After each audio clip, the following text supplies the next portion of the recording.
सभी को मेरा सादर नमस्कार। This is Anshul Bhatt. और जो आप सभी लोगों का प्रीलिम्स का रिज़ल्ट आ गया है, और जो ये वीडियो है, हम इस वीडियो में उन लोगों से बात करेंगे जो कि अनफॉर्चुनेटली ये वाला प्रीलिम्स क्वालिफाई नहीं कर पाए। तो हम इसमें देखेंगे कि आपके पास आगे क्या ऑप्शंस हैं, आपकी स्ट्रैटेजी आगे क्या रहनी चाहिए और व्हाट नेक्स्ट, कि अब आपको क्या करना है। लेकिन ये वीडियो स्टार्ट करने से पहले मैं एक बात बोलता हूँ, जो कि मैं हमेशा ही बोलता हूँ, शायद आप लोगों ने मतलब आप लोगों से शायद मैंने शेयर नहीं करी है, लेकिन मैं कहीं जाता हूँ तो वो बात मैं हमेशा बोलता हूँ। मैं कहता हूँ कि आप इस एग्ज़ाम को, चलो ये एग्ज़ाम तो छोड़िए, किसी भी एग्ज़ाम को मेजर मत बनाओ अपनी सेल्फ वर्थ का। मतलब आप अपना जो आकलन है, मतलब आप कितने अच्छे हो, आप कितने गुणवान हो, या फिर आप में कितनी शक्ति है, इस चीज़ का होता है ना टच स्टोन, या इस चीज़ का पैमाना किसी एग्ज़ाम को ना बनाएं। क्योंकि यार ये एग्ज़ाम बहुत छोटी सी चीज़ है, जो ज़िंदगी है वो बहुत बड़ी होती है। ये एग्ज़ाम तो उसके सामने कुछ भी नहीं है।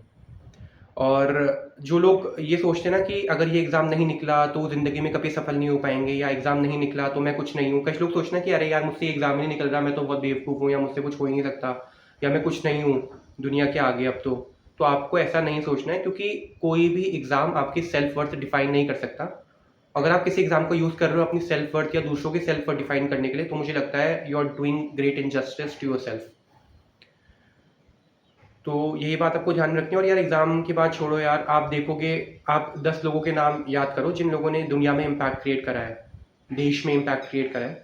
उसमें से आप देखोगे शायद 1 या 2 ही लोग होंगे जो कि करियर सिविल सर्वेंट्स होंगे।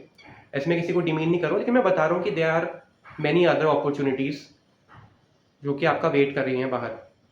और आपके अंदर अगर वो जज़्बा है, आपके अंदर वो जुनून है, आपके अंदर वो हार्ड वर्क करने की कैपेसिटी है, आपके अंदर कैपेबिलिटी है, तो आप किसी भी फील्ड में जाओगे। यूपीएससी छोड़ दीजिए, आप किसी भी फील्ड में जाओगे, आप लॉ में जाओगे, आप टीचिंग में जाओगे, आप एंटरप्रेन्योरशिप में जाओगे, आप बिजनेस में जाओगे, आप पब्लिक पॉलिसी में जाओगे, तो आप वहाँ पे भी इतना ही अच्छा करोगे। ठीक है, चलो ये तो मोटिवेशन वगैरह की बात हो गई। इससे पहले भी मैंने एक वीडियो बनाई थी, उसमें मैंने डिटेल में बताया था कि जब मैं फेल हुआ था पहले प्रीलिम्स में, तो मुझे मुझे कैसा लगा था। तो आप वो वीडियो भी जाके देख सकते हो, थोड़ा सा मोटिवेटिंग है, लेकिन इसमें हम लोग थोड़ा सा कंक्रीट एस्पेक्ट्स पे बात करेंगे। तो जिनका ये लास्ट अटेम्प्ट था, तो उनको ऑब्वियसली बहुत ज़्यादा बुरा तो लगेगा, वो एग्ज़ाम वाला नहीं दे पाएंगे। लेकिन अगर आप स्टेट पीसीएस का दे रहे हैं, जैसे यूके पीएससी आ रहा है, तो you should focus on that. आप स्टेट पीसीएस का दे सकते हैं, कोई और एग्ज़ाम आपको देने आप दे सकते हैं। लेकिन इसके अलावा भी और भी अपॉर्चुनिटीज़ हैं, जैसे आप लॉ कर सकते हैं। ठीक है, एलएलबी आप कर सकते हैं 3 ईयर वाला सीएलसी से, या फिर फैकल्टी ऑफ लॉ से। मैं भी था सीएलसी में, 1 सेमेस्टर मैंने पढ़ा हुआ, तो काफ़ी अच्छा आपको मतलब अपॉर्चुनिटी वहाँ पे मिलेगी। या फिर आप पब्लिक पॉलिसी में जा सकते हैं, जैसे एनएलयू बैंगलोर का शायद 1 या 2 साल का कुछ पब्लिक पॉलिसी का कोर्स है, आप वो कर सकते हैं। या फिर आप कंटेंट क्रिएशन में है, तो आप कंटेंट क्रिएशन में ही आगे जा सकते हैं। या फिर और भी सारी अपॉर्चुनिटीज़ है, कैट का एग्ज़ाम देके आप एमबीए कर सकते हैं, या वैसे भी एमबीए कर सकते हैं किसी कॉलेज से। तो ये सब चीज़ें हैं। बस ये आपको देखना है कि जो आपने शक्ति यहाँ लगाई एग्ज़ाम की प्रिपरेशन करने में, वो मतलब आप जब आगे कुछ और काम करो तो उसी उत्साह के साथ, उसी शक्ति के साथ वो काम आप आगे करो।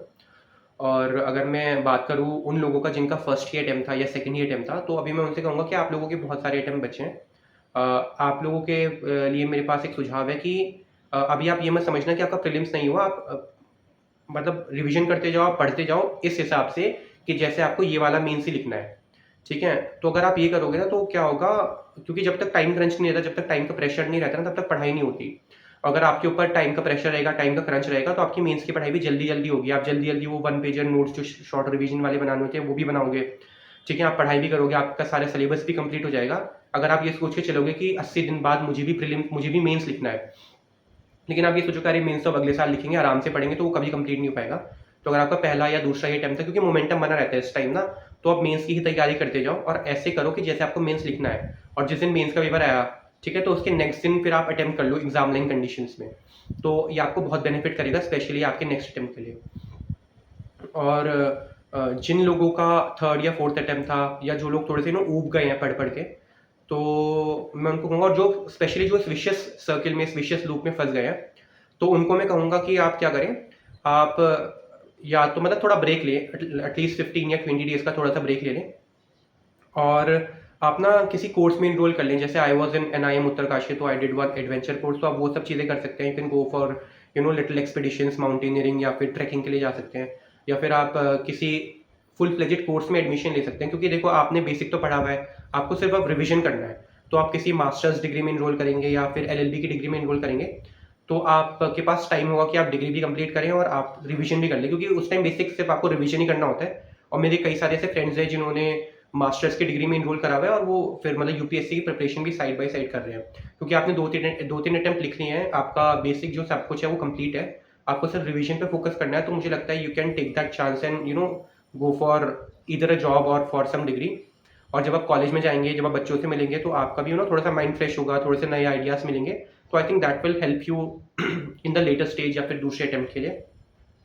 और यार आप लोगों को इस टाइम ना बहुत उदास नहीं होना। कई लोग क्या होते हैं ना, मतलब थोड़ा सा उदास हो जाते हैं, फिर वो सोचते हैं चलो एक हफ्ते का ब्रेक लेते हैं, फिर वो एक हफ्ते का ब्रेक 2 हफ्ते में, 2 हफ्ते का ब्रेक 3 हफ्ते में, ऐसे ऐसे करके 4 महीने हो जाता है। फिर जब प्रीलिम्स वापस आने वाला होता है ना, तब वो पढ़ना स्टार्ट करते हैं।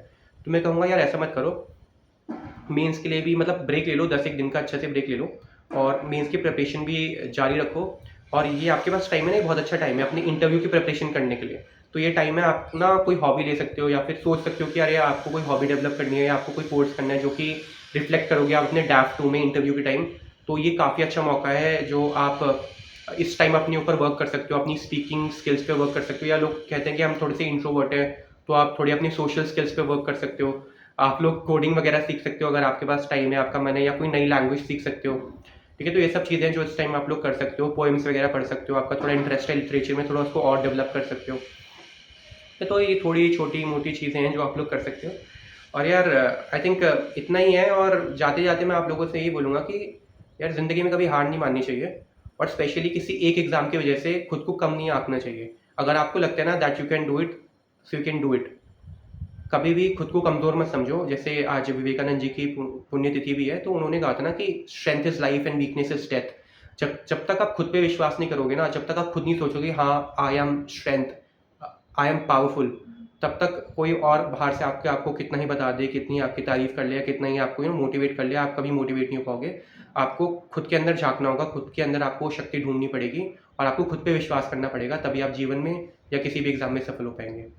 Thank you all, that was it, नमस्कार।